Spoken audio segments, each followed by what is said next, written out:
Assalamualaikum warahmatullahi wabarakatuh. Selamat datang kembali di channel Sobat Horor 02. Apa kabar kalian semua? Semoga kita semua selalu ada dalam lindungan Allah Subhanahu wa Ta'ala. Amin. Baiklah, kali ini kita akan mengikuti perjalanan mistisnya Mas Dika, seseorang yang pernah bekerja sebagai supir ambulans di salah satu rumah sakit. Katanya pengalaman ini adalah pengalamannya yang tidak akan pernah bisa dia lupakan, karena kengeriannya dan butuh kecerdasan untuk memahami semuanya. Baiklah, gak usah berlama-lama lagi. Buat kalian yang belum subscribe, ayo subscribe dulu ke channel Sobat Horor 02. Nyalakan lonceng notifikasinya, supaya kalian tidak ketinggalan cerita-cerita menarik lainnya dari kami. Dan ini dia ceritanya. Kalian pernah dengar nggak? Kalau ambulans itu kadang nggak cuma ngangkut yang hidup. Aku dulu nggak percaya.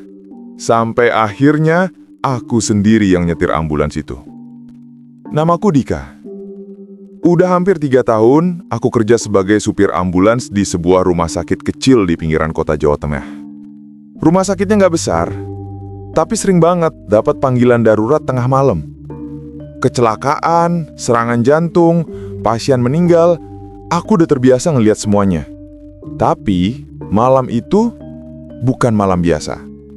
Waktu itu jam menunjukkan pukul 00.47.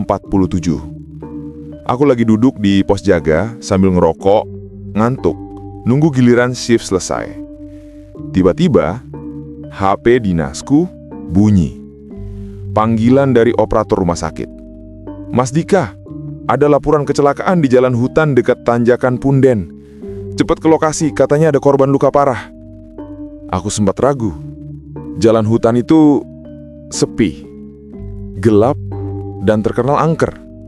Banyak yang bilang tiap malam Jumat sering ada penampakan di sana. Tapi karena ini panggilan resmi, aku nggak punya pilihan lain.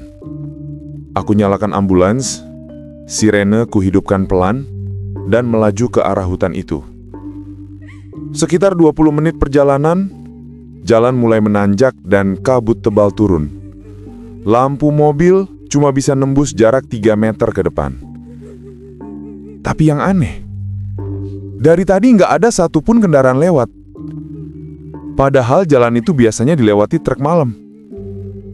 Aku terus melaju, sambil sesekali nengok ke GPS. Titik lokasi katanya udah tinggal 500 meter lagi.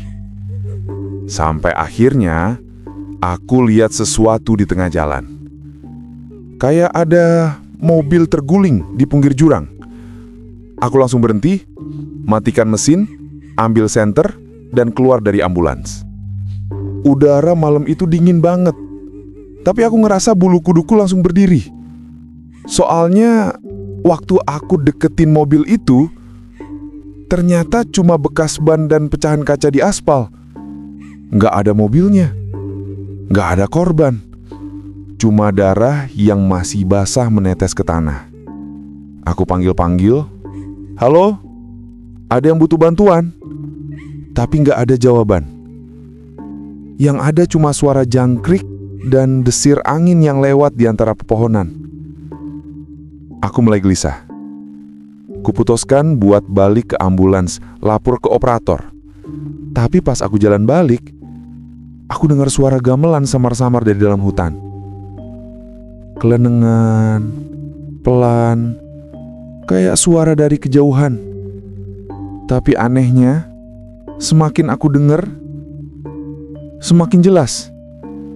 Dan di sela-selanya, ada suara perempuan yang ketawa kecil. Pelan, tapi menusuk. "Hihihi, sudah datang ya." Aku langsung berhenti. Lampu senterku kuputar ke arah suara itu, tapi yang kelihatan cuma pohon-pohon besar dan kabut tebal. Aku buru-buru lari balik ke ambulans, masuk ke kabin depan, dan langsung hidupin mesin. Tapi pas aku menyalakan lampu kabin, aku sadar pintu belakang ambulans terbuka sedikit. Padahal tadi udah kututup rapat. Aku maju pelan, keluar, dan coba nutup pintunya. Tapi tiba-tiba angin kenceng banget berhembus sampai pintu itu kebanting sendiri dan blam, tertutup rapat. Aku kaget. Tapi aku pikir, mungkin angin. Lalu aku naik lagi, nyalain mesin, dan mulai jalan balik ke rumah sakit. Di tengah perjalanan, suasana makin aneh. Radio ambulans yang biasanya statis tiba-tiba nyala sendiri. Ada suara lirih, kayak orang nangis pelan. Tolong, tolong aku. Aku langsung matiin radionya. Tapi suara itu malah pindah ke speaker belakang. Sekarang jelas banget. Itu suara perempuan, tangisannya parau, sesenggukan, dan terus mengulang kata tolong. Aku mulai panik. Kupacu ambulans lebih cepat. Tapi pas aku ngeliat ke kaca spion tengah, jantungku kayak mau copot. Di bangku belakang, ada seseorang duduk. Kepalanya miring, rambut panjang menutupi wajahnya. Dia pakai baju pasien rumah sakit, warna biru muda, dengan noda darah di bagian dada. Aku ngerem mendadak sampai ambulans berdecit. Lampu dalam mobil berkedip-kedip. Dan perempuan itu sekarang mulai bergerak. Perlahan dia menengok ke arahku. Wajahnya pucet, matanya bolong kayak nggak punya bola mata. Cuma rongga hitam menganga. Dia nyengir lebar banget sampai pipinya sobek. Terima kasih, udah jemput aku Mas Dika. Aku langsung keluar dari ambulans, lari sejauh mungkin. Aku sempat jatuh di pinggir jalan, napas ngos-ngosan. Tapi waktu aku nengok ke arah ambulans, mobil itu berjalan sendiri. Sirenenya hidup, lampunya nyala, dan melaju pelan ke arah hutan. Aku cuma bisa bengong, nonton mobil itu hilang di balik kabut. Beberapa menit kemudian, aku dengar suara operator lewat radio genggam. Mas Dika, laporan lokasi kecelakaan barusan dibatalkan. Katanya itu laporan palsu. Jalan Punden sedang ditutup karena perbaikan. Jadi, siapa yang kasih laporan ke ambulansmu? Aku nggak bisa jawab. Tanganku gemeteran. Aku cuma bisa lihat ke arah jalan yang barusan kulewati, kosong, sunyi, tapi di kejauhan ada cahaya merah dari lampu ambulans yang makin redup, lalu padam. Sejak malam itu, aku nggak pernah lagi mau ambil panggilan tengah malam tanpa konfirmasi. Tapi kadang, jam 2 pagi, kalau aku lagi jaga sendirian, aku suka dengar suara radio ambulans itu nyala sendiri. Dan dari speaker belakang, terdengar lagi suara perempuan berbisik. Mas, jemput aku lagi ya. Kupikir setelah kejadian itu, semuanya selesai. Tapi ternyata, itu baru permulaan. Sejak malam ambulans itu jalan sendiri ke dalam hutan, aku nggak bisa tidur nyenyak. Tiap kali memejamkan mata, aku selalu lihat bayangan perempuan berambut panjang duduk di bangku belakang, dengan darah yang terus mengalir dari dadanya. Sampai pagi datang, aku memberanikan diri buat balik ke rumah sakit. Ambulans itu entah gimana, ternyata udah parkir di garasi rumah sakit. Seolah nggak pernah hilang. Padahal semalam aku jelas-jelas lihat mobil itu melaju sendiri ke dalam kabut. Aku langsung lapor ke kepala unit, Pak Wardi. Beliau cuma ngelirik sekilas, lalu bilang, santai. Kamu mungkin capek, Dik. Udah sering kejadian kayak gini. Kadang ambulans kita balik sendiri. Udah, istirahat aja dulu. Balik sendiri. Kata-kata itu terus terngiang di kepalaku. Apa maksudnya sering kejadian? Aku ngerasa aneh, tapi akhirnya aku nurut dan istirahat sebentar di ruang supir. Begitu aku rebahan, aku dengar suara roda berangkar berderit pelan di lorong. Padahal jam segitu, belum ada pengantaran jenazah. Aku intip dari balik tirai. Dan bener aja, ada seorang perawat mendorong berangkar dengan kantung jenazah di atasnya. Tapi wajahnya nggak kelihatan, dia jalan pelan banget masuk ke ruang jenazah. Siangnya, aku coba tanya ke ruang administrasi soal laporan korban kecelakaan tadi malam. Petugasnya buka data di komputer, lalu mengernyit. Nggak ada data korban, Mas. Malam tadi nggak ada laporan kecelakaan sama sekali. Aku maksa. Aku bilang aku sendiri yang menjemput korban, seorang perempuan dengan baju pasien. Petugasnya bengong, lalu jawab, "Kalau pasien rumah sakit, coba saya cek di daftar masuk hari kemarin ya." Beberapa detik kemudian, wajahnya berubah pucat. Ia menatapku pelan dan berkata, "Mas, di sini memang ada nama pasien perempuan, tapi pasien itu meninggal 2 hari lalu. Namanya Sari Dewanti." Darahku langsung terasa dingin. Itu nama yang sama dengan yang tertera di gelang pasien yang tadi pagi kutemukan di ambulans. Aku buru-buru lari ke garasi, nyari gelang itu. Dan bener, gelangnya masih di dashboard ambulans. Warnanya udah agak kusam, tapi nama dan tanggal kematian itu masih jelas. Sari Dewanti, meninggal 5 Oktober.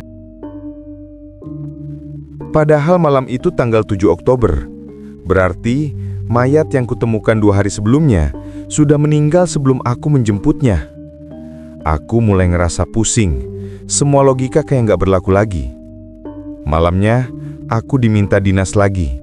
Kali ini cuma ngantar pasien dari rumah sakit ke puskesmas kecil di kecamatan sebelah. Tapi entah kenapa, begitu aku nyalakan mesin ambulans itu, suasananya langsung berubah. Radio nyala sendiri, menyiarkan suara statis aneh. Dan di kaca spion, aku lihat kursi belakang bergoyang pelan, kayak ada yang duduk di situ. Aku udah nggak tahan. Ku matikan mesin, buka pintu belakang, dan nyorot senter ke kursi. Kosong. Cuma ada sebuah tas kecil warna coklat tua di lantai. Aku buka pelan. Di dalamnya ada foto seorang wanita, wajahnya pucat, sama seperti yang kulihat malam itu. Dan secerik kertas bertuliskan, "Tolong antar aku pulang. Rumahku di Jalan Punden nomor 13. Aku nebak mungkin ini semacam tanda atau mungkin warisan dari arwah itu. Tapi aku penasaran. Aku buka ponselku, coba cari alamat itu di Maps. Anehnya, hasil pencarian gak muncul apa-apa. Tapi ketika aku perhatikan layar GPS ambulans, alamat Jalan Punden nomor 13 muncul sendiri. Dan rute otomatis tergambar ke sana. Kayak mobil ini tahu kemana harus pergi. Aku bimbang, tapi entah kenapa, tanganku refleks ngidupin mesin dan ambulans langsung jalan sendiri pelan-pelan, tanpa ku sentuh pedal gas. Sepanjang jalan, suasana makin mencekam. Lampu jalan padam satu persatu, kayak sengaja memberi ruang pada kegelapan. Dan di tengah perjalanan, aku mulai dengar suara langkah kaki dari ruang belakang ambulans. Pelan, teratur, seperti seseorang sedang berjalan di dalam mobil. Aku nekat nengok lewat spion. Dan kali ini, aku lihat jelas ada bayangan perempuan duduk di kursi belakang menatap keluar jendela, seperti sedang mencari sesuatu. Akhirnya, ambulans berhenti sendiri di depan rumah tua yang udah setengah rubuh. Nomornya pudar, tapi samar aku bisa baca, nomor 13.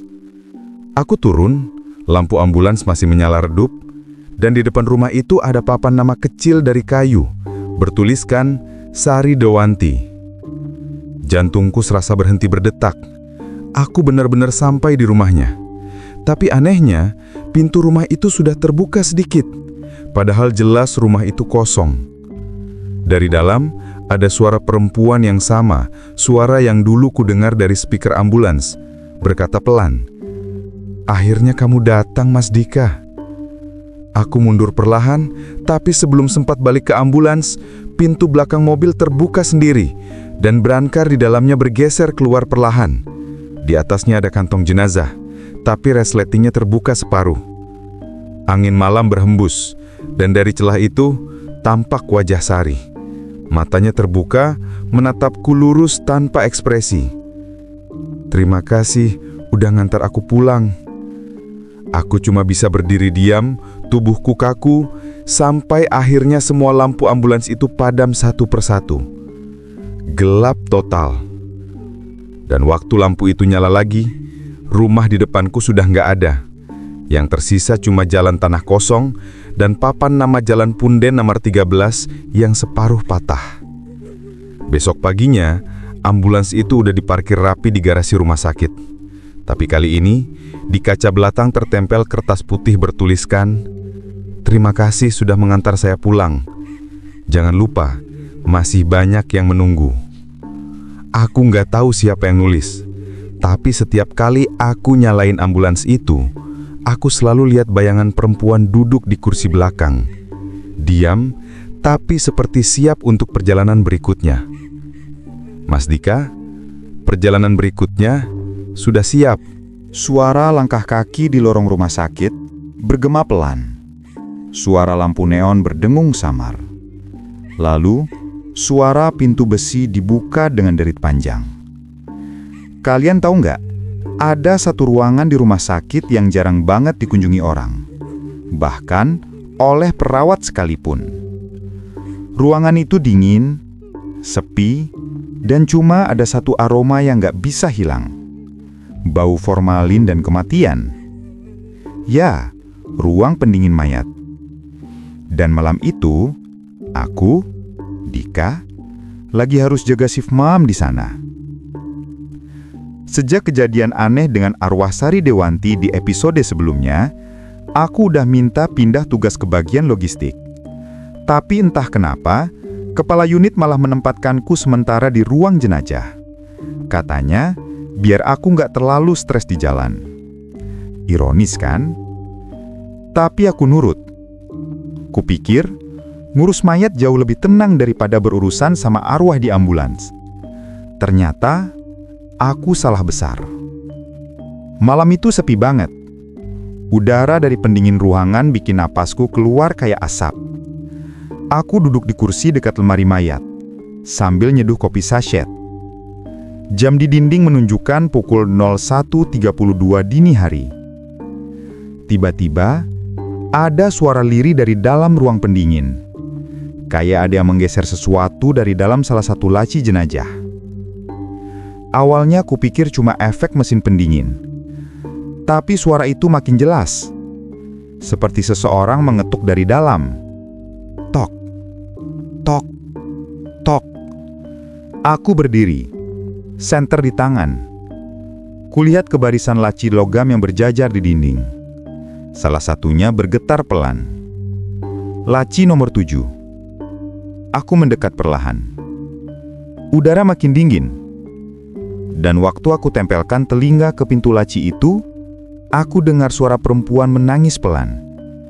"Mas, buka. Dingin." Suara itu jelas banget. Aku mundur 2 langkah, jantung rasanya mau copot.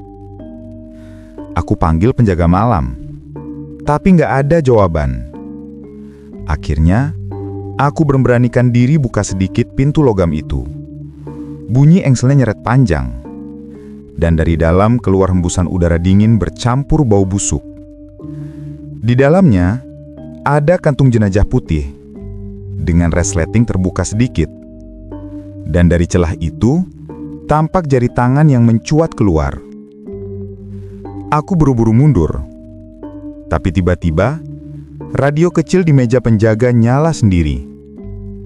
Suara tangisan tadi muncul lagi lewat radio.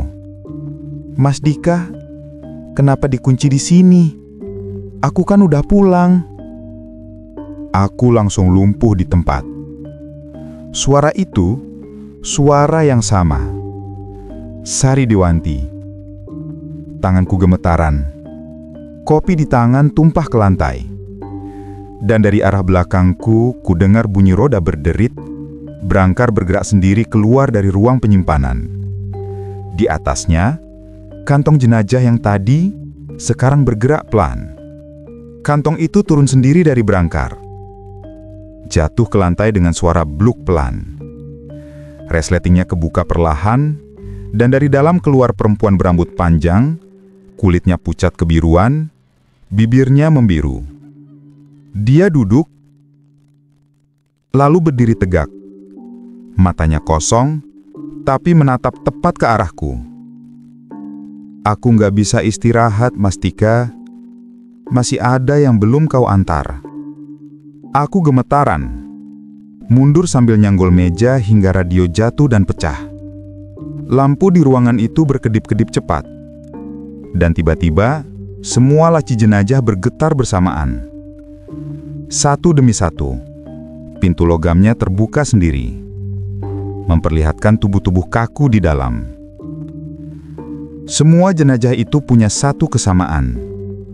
Di pergelangan tangannya ada gelang pasien bertuliskan nama yang sudah kukenal baik, Sari Dewanti. Aku teriak minta tolong, tapi suaraku kayak ditelan dinginnya udara. Pintu ruangan itu tiba-tiba menutup sendiri, blam, dan lampu padam. Gelap total. Yang kedengaran cuma napasku sendiri dan suara langkah kaki dari arah mayat-mayat itu. Satu langkah, dua langkah, tiga langkah, makin dekat. Aku angkat senterku, nyalain, dan semua jenazah itu berdiri tegak, mengelilingiku. Mulut mereka terbuka bersamaan. Tapi suara yang keluar cuma satu. Kau belum selesai, Dika. Aku pingsan di tempat. Begitu sadar, aku udah di ruang IGD. Kata perawat, mereka nemuin aku pagi-pagi di lantai ruang jenazah. Sendirian, kedinginan, dan gak sadarkan diri. Mereka bilang, malam itu listrik rumah sakit padam selama 15 menit. Dan ruang jenazah terkunci dari dalam. Tapi yang paling aneh, di meja tempat aku jaga mereka nemuin rekaman CCTV yang masih menyala. Aku coba lihat rekamannya. Dalam video, terlihat aku duduk di kursi sambil ngobrol. Tapi sendirian. Aku tertawa, mengangguk, dan kadang seperti mendengarkan seseorang bicara di depanku. Padahal ruangan itu kosong total. Dan di akhir rekaman, tampak jelas. Saat aku bangun dari kursi, kamera menangkap bayangan putih berdiri di belakangku. Rambut panjang menutupi wajah. Tapi ketika dia menoleh ke arah kamera, matanya hitam pekat. Bibirnya sobek sampai pipi. Gelang di tangannya bertuliskan nama yang sudah kukenal baik, Sari Dewanti. Sampai sekarang, kalau aku melewati ruang jenazah itu, aku selalu dengar suara mesin pendingin yang berdengung. Tapi di sela-selanya, samar-samar terdengar tangisan. Kadang tangisan itu berubah jadi tawa. Kadang jadi bisikan. Mas Dika, masih banyak yang menunggu dijemput. Sudah 3 malam aku nggak bisa tidur. Setiap kali aku pejamkan mata, aku selalu dengar suara tangisan dari ruang jenazah.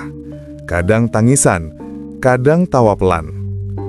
Dan setiap kali aku melewati ambulans itu, ya, ambulans yang sama, radio di dalamnya selalu nyala sendiri. Aku mulai percaya, mungkin memang ada sesuatu yang mengikatku dengan arwah itu. Sari Dewanti, nama yang terus muncul dimanapun aku berada. Pagi itu, kepala unitku, Pak Wardi, nyamperin aku. Wajahnya pucat, mungkin karena semalaman gak tidur. Dia bilang, "Dik, kita lagi kekurangan sopir. Tolong bantu satu panggilan aja ya.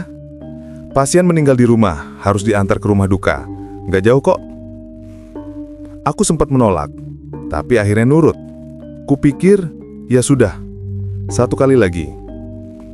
Tapi ketika aku masuk ke garasi, jantungku langsung berdegup keras. Ambulans yang disiapin buat aku itu, ambulans 07. Nomor yang sama dengan laci jenazah yang bergetar malam sebelumnya. Aku coba bilang ke Pak Wardi, "Pak, bisa pakai unit lain aja. Yang ini kayaknya lagi rusak." Tapi dia cuma ngelirik dan jawab datar. "Ambulans lain udah keluar semua, Dika. Cepat berangkat." Aku pasrah. Aku nyalain mesin, dan sirine langsung hidup tanpa kusentuh tombolnya. Bunyi piu, piu, piu itu menggema di garasi kosong, bikin bulu kuduku berdiri. Begitu keluar dari rumah sakit, hujan turun makin deras. Jalanan sepi banget, Cuma lampu mobil yang sesekali menembus kabut tebal. Aku lihat ke GPS buat cari alamat tujuan. Tapi anehnya, GPS-ku nggak menunjukkan rute apa-apa. Layar cuma gelap, tulisan mencari sinyal muncul terus. Tiba-tiba GPS itu hidup sendiri. Peta muncul, dengan garis merah mengarah ke sebuah jalan kecil yang nggak pernah aku kenal sebelumnya. Nama jalannya Jalan Lembah Sari. Aku sempat heran, karena aku tahu persis. Di kota ini nggak ada jalan dengan nama itu. Tapi ya sudah, mungkin aku belum pernah lewat sana. Aku ikuti aja rute itu. Makin lama, jalannya makin sempit dan berbatu. Di kiri kanan cuma pepohonan tinggi dan kabut yang turun makin tebal. Radio ambulans mulai berdesis. Dari speaker keluar suara perempuan yang udah aku kenal. "Kau masih ingat jalannya kan, Mas Dika?" Tanganku langsung gemetaran di setir. Kupelototi kaca spion. Kosong. Tapi aku bisa ngerasa ada yang duduk di kursi belakang. Aku makin panik. Kupacu ambulans lebih cepat, pengen segera sampai ke tujuan. Tapi tiba-tiba GPS-nya berhenti di tengah jalan dan muncul pesan di layarnya. "Anda telah sampai di tujuan." Padahal di depanku cuma jalan buntu dengan pepohonan besar menutupi semua arah. Dan di sisi kanan jalan, aku lihat gundukan tanah berjajar rapi dengan nisan kayu kecil di atasnya. Seperti kuburan. Ada puluhan, dan di masing-masing nisan itu tertera nama-nama pasien yang pernah aku antar dengan ambulans ini. Aku melangkah turun, menyorot senter ke salah satu nisan. Nama pertama, Bayu. Meninggal 2014. Nisan berikutnya, Ratna. Meninggal 2015. Aku terus maju dan tiba-tiba langkahku berhenti. Nisan terlahir di ujung, terukir nama yang bikin napasku berhenti seketika. Dika Prayoga, meninggal 2016. Tanganku gemetaran. Aku mundur pelan. Tapi dari arah belakang, aku dengar suara pintu ambulans terbuka sendiri. Dari dalam, cahaya lampu kabin menyala merah redup. Dan suara radio memutar lagu gamelan pelan. Lagu yang sama seperti malam di hutan itu. Suara perempuan muncul lagi dari dalam ambulans. "Sudah waktunya kau diantar pulang juga, Mas." Aku lari tapi kakiku berat banget. Udara jadi dingin. Nafasku kayak membeku. Dari kaca belakang ambulans, aku lihat siluet seseorang duduk di kursi kemudi. Ambulans itu pelan-pelan mundur sendiri. Lampunya berkedip, lalu melaju ke arahku. Aku loncat ke pinggir, jatuh ke lumpur. Mobil itu terus melaju ke arah nisan-nisan itu. Dan satu persatu, nisan itu roboh kena bannya. Sampai akhirnya ambulans itu menghilang di balik kabut. Aku bangkit, lari sekuat tenaga ke jalan utama. Begitu sampai di rumah sakit, aku langsung cari Pak Wardi. Dia kaget lihat aku basah kuyup, gemetaran dan penuh lumpur. "Kamu dari mana, Dik? Ambulans 07 itu kan sudah balik dari tadi." Aku tertengun. "Balik, Pak? Siapa yang nyetir?" Dia nunjuk keluar jendela. Dan di sana, di parkiran, ambulans 07 sudah terparkir rapi. Lampunya mati. Tapi di kaca depannya, ada bekas telapak tangan berdarah. Aku coba buka pintunya. Begitu ku buka, di kursi sopir, aku nemuin sesuatu. Sebuah gelang pasien lagi. Dan kali ini, namanya bukan Sari Dewanti. Nama itu adalah Dika Prayoga. Dan di bawahnya tercetak tanggal kematian. 10 Oktober 2016. Itu hari ini. Aku masih ingat jelas tanggal itu. 10 Oktober 2016. Tanggal yang tertera di gelang pasien yang kutemukan dengan namaku sendiri di atasnya. Sejak malam itu, aku nggak pernah berani lagi menyentuh ambulans 07. Setiap kali aku lewat garasi rumah sakit, aku bisa ngerasa seolah ada yang memperhatikan dari dalam mobil itu. Kadang kulihat bayangan samar duduk di kursi belakang, kadang seperti tangan menepuk kaca dari dalam. Pak Wardi mulai curiga kenapa aku makin jarang ambil tugas malam. Tapi gimana ya? Aku nggak bisa ngejelasin ke siapapun apa yang kulihat. Mereka pasti nganggap aku gila. Sampai akhirnya, malam itu, rumah sakit lagi kekurangan supir. Satu pasien meninggal di ruang isolasi harus segera diantar ke rumah duka sebelum tengah malam. Dan sialnya, cuma aku yang tersedia. Aku menatap kunci ambulans di tangan. Nomornya jelas, 07. Aku sempat pengen nolak lagi, tapi Pak Wardi ngomong dengan nada tegas. Kalau kamu nggak berangkat, pasiennya bisa busuk, Dik. Akhirnya aku pasrah. Aku hidupin mesin dan anehnya, mesin itu langsung nyala tanpa suara kasar sama sekali. Padahal seminggu lalu mobil ini katanya lagi rusak. Sebelum berangkat, aku nengok sebentar ke belakang. Di sana sudah tergeletak kantong mayat hitam yang tertutup rapi.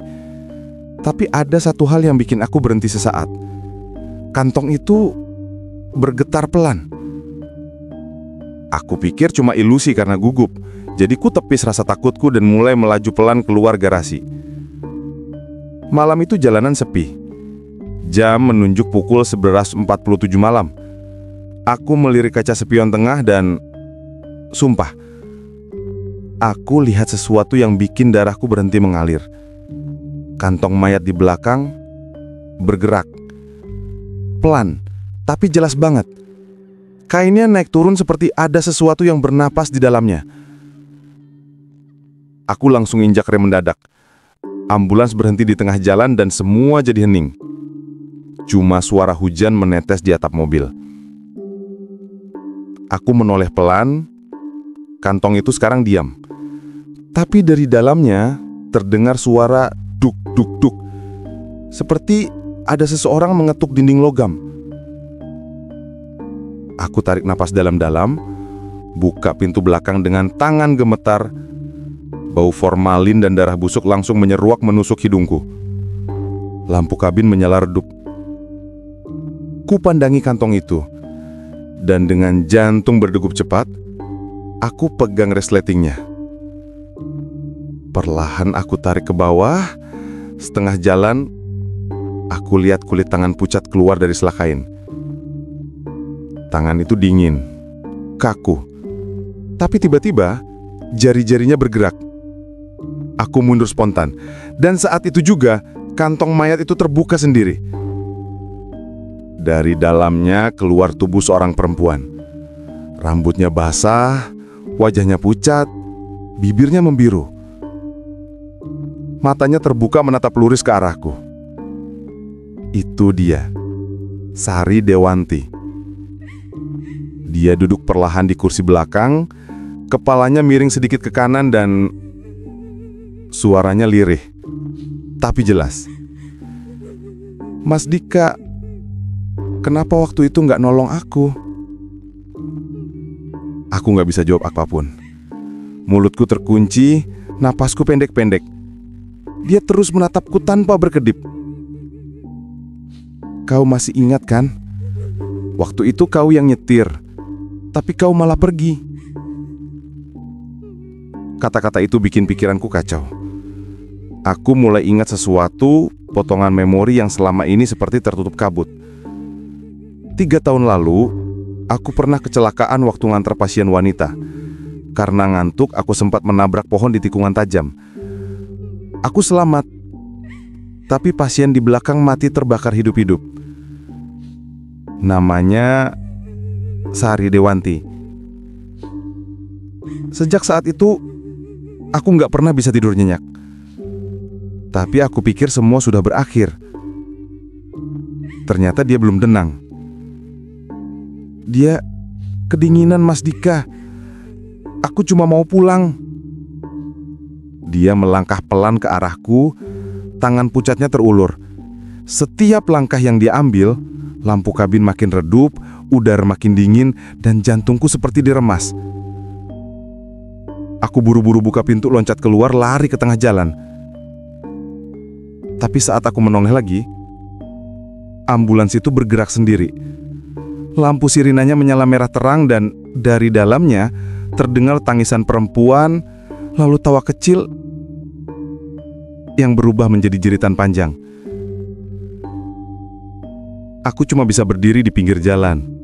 Gemeteran nonton ambulans itu meluntur ke tikungan, tempat di mana aku pernah kecelakaan 3 tahun lalu. Dan ketika sampai di sana, ambulans itu menabrak pohon dengan keras. Suara ledakan dan kaca pecah memecah malam. Aku lari ke sana, tapi yang kulihat membuatku lemas. Mobil itu tidak terbakar. Mesinnya bahkan masih menyala pelan. Tapi di kursi supir ada seseorang. Orang itu punya wajah yang sama persis denganku. Matanya terbuka lebar, darah mengalir dari pelipisnya. Dan di dadanya tergantung gelang pasien bertuliskan Dika Prayoga, meninggal 10 Oktober 2016. Aku menjerit, tapi suaraku hilang di tengah hujan. Ambulans itu kemudian perlahan menghilang di telan kabut, meninggalkan bau gosong samar dan suara bisikan yang menggema di telingaku. Sekarang giliranku yang mengantar.